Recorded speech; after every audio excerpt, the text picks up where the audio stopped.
கர்த்தராகிய இயேசு கிறிஸ்துவின் பரிசுத்த நாமத்திற்கு ஸ்தோத்திரம் சொல்லி இந்த கிருபையின் புதையல் நிகழ்ச்சிக்கு வரவேற்கிறேன். எபிசோட் 1லேருந்து 282 வரைக்கும் பார்க்காதவங்க பாருங்கள். நிச்சயமாக அவங்க இது தேவையான விஷயம் பேசிட்டு வரோம். நம்ம 2-3 எபிசோட் யோபு வாழ்க்கை வரலாறை பேசினோம். ரொம்ப அதாவது ஆண்டவரை சார்ந்து வாழும்போது வர பிரச்சனைகள்லாம் மேற்கொண்டு சாத்தான் சோதனையெல்லாம் அவர் எதிர்கொண்டு எல்லாத்தையும் கடந்து ஸ்ட்ராங்காக நின்று ஆண்டவரை பற்றி கொண்டு வாழ்கிறதால ரெட்டிப்பான ஆசீர்வாதத்தை எழுந்ததெல்லாம் ரெட்டிப்பாக ஆண்டவர் தராரு. அதுதான் நம்ம பார்த்தோம். அதாவது இதுதான் நம்ம ஸ்ட்ராங்காக நிற்கணும். இது பாருங்கள், இப்போ நம்ம ஆண்டவரோட மலைப்பிரசங்கத்தை பற்றி பார்க்க போகிறோம். மலைப்பிரசங்கத்தில் ரொம்ப வல்லமையான காரியங்கள்லாம் ஆண்டவர் பேசுகிறார். அவரே பிரசங்கம் பார்த்திங்கன்னா அவரை மாதிரி பிரசங்கம் பண்ணுறதுக்கு ஒருத்தருமே இல்லை. உலகத்தில் எவ்வளோ பிரசங்கியாக இருந்தாலும் அவர் தான் தலைமை பிரசங்கியார் நமக்கெல்லாம். அவரோட போதனைகள்லாம் அப்படி ஒரு போதனைகள், வல்லமையான வார்த்தைகள், வேதம் முழுவதும் அப்படி ஒரு வல்லமையாக பேசியிருக்கார். இப்போ நம்ம மத்தேயு 5:3 ஆவியில் எளிமை உள்ளவர்கள் பாக்கியவான்கள், பரலோக ராஜ்யம் அவர்களுடையது. அதாவது ஆவியில் எளிமை உள்ளவர்கள் பாக்கியவான்கள், பரலோக ராஜ்யம் அவர்களுடையதுன்னு சொல்லிட்டு அதை பற்றி நிறைய விஷயங்களை அவர் சொல்லியிருக்கார் ஆண்டவர். அதாவது எதை நம்ம எடுத்துக்கணுன்னா, இது பாருங்கள், எப்படி நம்ம சொல்லணும். 2 பேர் ஒரு இடத்துல ஆண்டவர் சொல்கிறாரு, 2 மனுஷர் ஜெபம் பண்ணும்படி தேவாலயத்துக்கு போகிறாங்க. 2 பேர். அதில் ஒருத்தன் பரிசேயன். அவன் கொஞ்சம் அதாவது எப்படின்னா, இன்னொருத்தன் ஆயக்காரன். ஒருத்தன் பரிசேயன் எப்போவுமே பார்த்தீங்கன்னா தான் உயர்ந்தவன், அப்படி ஒரு சமுதாய அந்தஸ்து, அவங்களுக்கு சமயப்பற்று, சமுதாய அந்தஸ்து, இப்படி ஒரு டைப்பாக ஒரு அந்தஸ்தான ஆளுங்க பரிசேயருங்க. ஆனால் ஆயக்காரன் பார்த்திங்கன்னா ஒரு பாவம், அதாவது வரி கலெக்ட் பண்ணுறவர். அவர் வரி கலெக்ட் பண்ணுறவர், பாவி, துரோகின்னு அப்படியே அவங்கள வசப்பாடப்படுறவங்க. இங்கே பாருங்கள், பரிசேயன் ஜெபம் பண்ணுறான் பாருங்கள் தேவாலயத்தில் போகும்போது. இந்த 2 பேருமே தேவாலயத்தை போயிருக்காங்க. பரிசேயனோட ஜெபம் எப்படி இருக்குன்னா, பரிசேயன் என்று, தேவனே, நான் பரிகாரர், அநியாயக்காரர், விபச்சாரக்காரர் ஆகிய மற்ற மனுஷரைப் போலவும் இந்த ஆயக்காரனை போலவும், இந்த ஆயக்காரன் நிற்கிற அவனையும் சொல்கிறார், இந்த ஆயக்காரனை போலவும் இராது நாள் உம்மை ஸ்தோத்திரிக்கிறேன். வாரத்தில் 2 தடவை அவரோட இதெல்லாம் சொல்கிறார். 2 தடவை உபாசிக்கிறேன், தசம்பாகம் செலுத்துகிறேன், எல்லாம் சொல்லி அவன் ஜெபம் பண்ணுறான் பாருங்கள். ஆனால் இவன் மனசில் பார்த்தீங்கன்னா பெருமை, அகங்காரம், அதாவது தேவ கிருபை ஆண்டவருடைய இதெல்லாம் உணரலை. இவனோட பெருமையை தான் இவன் சொல்கிறான். நான் தகுதியானவன் சொல்கிறான். அதாவது உம்மை வணங்குறதுக்கு எனக்கு தகுதி இருக்குன்னு சொல்ல வரான் இவன். அதாவது ஆவியில் எளிமையுள்ளவர் பாக்கியவான்கள் சொல்லாதுக்கு நேர் எதிராக இவன் பேசுகிறான். ஆனால் அவன் பேசுகிறான் பாருங்கள், நம்ம ஆயக்காரன் என்ன சொல்கிறான், அதாவது தன்னை வானத்தை கூட பார்க்காத தேவாலயத்தில் ஆண்டவரை, பரத்தில் இருக்க ஆண்டவரை பார்க்கறதுக்கு தகுதி இல்லை, எனக்கு தேவாலயத்துக்கு வேறு தகுதி இல்லைன்னு சொல்லி அப்படி என்ன பண்ணுறான் அவன், தன் கண்களை வானத்துக்கு ஏறெடுக்க துணியாமல் மார்பிளை அடித்துக்கொண்டு பாருங்கள், தேவனே பாவியாக என் மேல் கிருபாயிரும், அப்படியே தாழ்த்துறான் பாருங்கள், அப்படியே சொல்கிறான் பாருங்கள். ஆனால் இவன் உண்மையில் பாவி, துரோகி. ஏன்னா உலகத்தில் பாவம் செய்யாதவங்களே இல்லை. ஆனாலும் தேவனுடைய அனுகிரகம் தேவை, அவரோட அவசியம், அந்த அவசியம் தேவை, இது புனித ஸ்தலம் அப்படின்னு சொல்லி ஆலயத்துக்கிட்ட வர்றதுக்கும் பரத்தில் இருக்க ஆண்டவரை நோக்கி பார்க்கறதுக்கும் தகுதி இல்லைன்னு சொல்லி தன்னை தாழ்த்துறான் பாருங்கள். இவன் தான் ஆவியில் எளிமை உள்ளவன். அதாவது ஆண்டவரே இதை சொல்கிறார் பாருங்கள், தேவன் பெருமையுள்ளவர்களுக்கு எதிர்த்து நிற்கிறார், மேட்டுமையான கண்களை அருவருக்கிறார். யாக்கோபு 4:6 பாருங்கள். அது இந்த மாதிரி ஆண்டவர் நிறைய சொல்லியிருக்கார் பாருங்கள். உதாரணம் இதில் இன்னொன்று மலை பிரசங்கத்தில் முதல் வசனம் இதுதான்.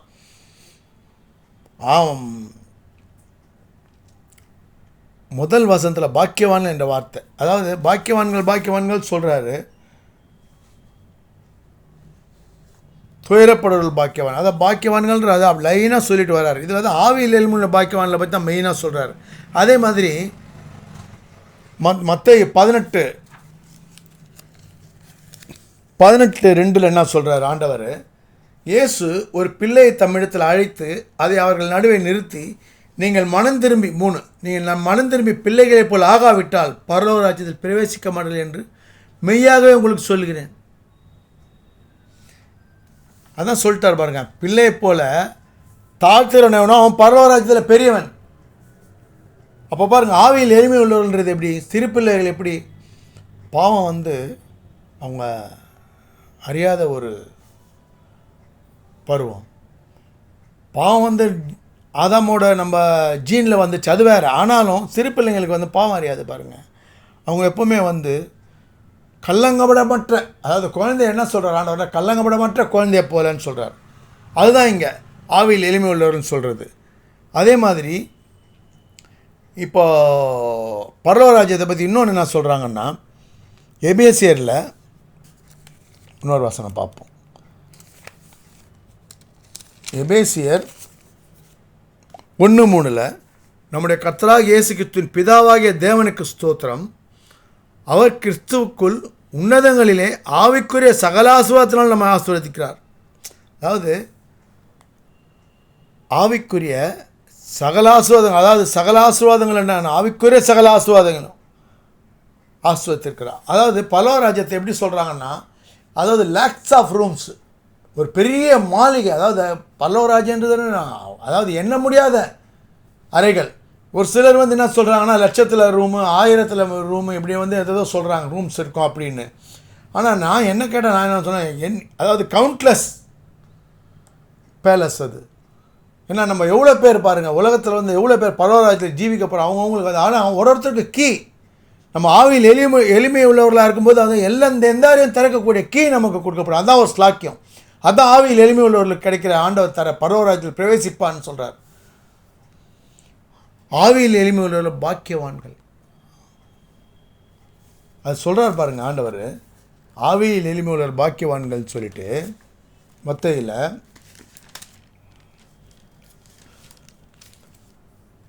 பரலோக ராஜ்யம் அவர்களுடையது. ஆவியில் எளிமை உள்ளவர்கள் பாக்கியவான்கள், பரலோக ராஜ்யம் அவர்களுடையது. எப்படி பரலோக ராஜ்யம் அவர்களுடையது? இப்படி தான். அதாவது பாருங்கள், நீதிமொழிகள் 8:35 என்னை கண்டடைகிறவன் ஜீவனை கண்டடைகிறான். அவரை கண்டடையும் போது ஜீவனை கண்டடையும். என்னை கண்டடைகிறவன் ஜீவனை கண்டடைகிறான்னு சொல்கிறார்.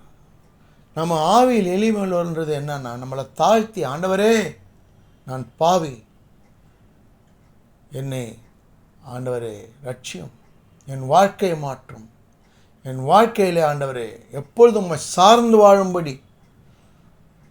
சார்ந்து வாழும்படி என்னை நடத்தும். சகல ஆசீர்வாதங்களாலே ஆண்டவரே இந்த உலகத்தில் மட்டுமல்ல, பூலகத்தில் மட்டுமல்ல, ஆண்டவர் பரலோக ராஜ்யத்திலும் பிரவேசிக்கும்படி அடியனை நடத்தும் அப்படின்னு சொல்லி நம்ம பாருங்கள். எப்போவுமே நம்ம ஜெபிக்கணும் பாருங்கள், ஜெபிக்கணும் பாருங்கள் ஆண்டவர்கிட்ட.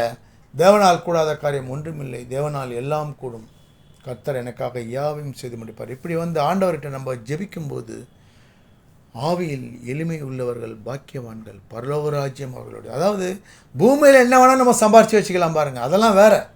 ஆனால் பரலோக ராஜ்யத்தில் வந்து நம்ம ஜீவிக்கிறதுன்றது ஆண்டவர் தர ஸ்லாக்கியம். அவரால் மட்டும்தான் இது நம்மளுக்கு தர முடியும்.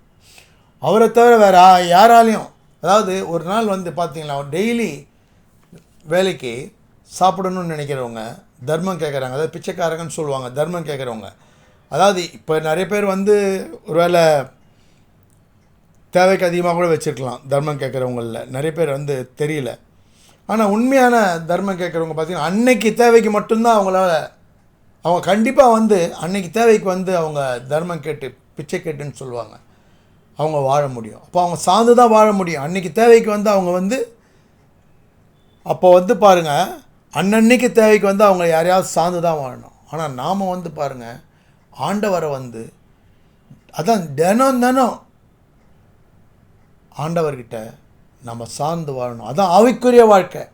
இது வந்து உலக பிரகாரம் தர்மம் கேட்குறவங்க உலக பிரகாரம் வாழறதுக்காக தினம் அவங்க தர்மம் கேட்குறாங்க, பிச்சை கேட்குறாங்க, அதை மாதிரி சொல்லப்படுது. ஆனால் நாம் வந்து ஆவிக்குரிய வாழ்க்கையில் ஜீவிக்கணும்னா ஆண்டவரை சார்ந்து வாழணும். தினம் அவர்கிட்ட அவர் வேத வாசிக்கணும், அவர்கிட்ட அவருக்கு ஸ்தோத்திரம் செலுத்தணும், அவர்கிட்ட விண்ணப்பம் பண்ணணும், அவரை சார்ந்து வாழணும், தாழ்த்தணும் நம்மளை. ஆண்டவரே நான் பாவி. அதாவது நான் பாவி இல்லை பாவி இல்லை பாவி இல்லைன்னு சொன்னால் எப்படி? அதான் சில பேர் சொல்லுவாங்க, நான் பாவின்னு சொல்லாதீங்கன்னு. அப்போ பாவின்னு சொல்லாமல் ஆவியில் பாருங்கள், பவுலே சொல்லுவார் பாவியிலும் பிரதான பாவின்னு சொல்லுவார். அப்போஸ்தலர் பவுல் சொல்லுவார் பாருங்கள். இதெல்லாம் வந்து எப்படின்னா நம்ம அதை தாழ்த்தி ஆண்டவர்கிட்ட ஜெபிக்கிறதுக்காக அவரை சார்ந்து வாழணும். அவர் தான் நம்ம வாழ்க்கையை நடத்தணும். அவர் தான் பரலோக ராஜ்யத்தோட சாவி, அவர் தான் நமக்கு வழி, அவர் தான் நமக்கு சத்தியம், அவர் தான் எல்லாம். இதை நம்ம வந்து மனசில் வச்சு வாழும்போது, நம்மளை தாழ்த்தி ஆண்டவர்கிட்ட நம்ம ஒப்பு கொடுக்கும்போது நமக்கு ஆண்டவர் பாருங்கள் எல்லாமே வாழ்க்கையில் மாறும். சகல ஆசீர்வாதத்தினாலும் அதான் சொல்கிறார் பாருங்க, சகல ஆசீர்வாதத்தினாலும்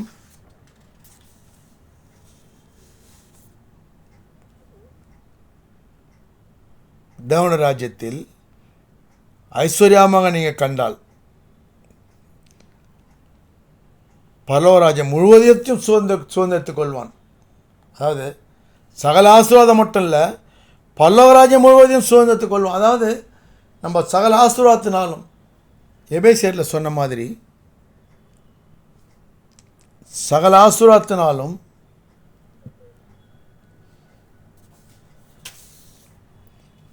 அதான் ஒவ்வொரு கதவையும் பரலோகராஜ்யத்தில் உள்ள அனைத்து ஆவிக்குரிய ஆசீர்வாதங்களையும் அந்த வசனத்தில் சகல ஆசீர்வாதத்தினால் நம்மை ஆசீர்வதித்திருக்கார் என்று கூறுகிறபடி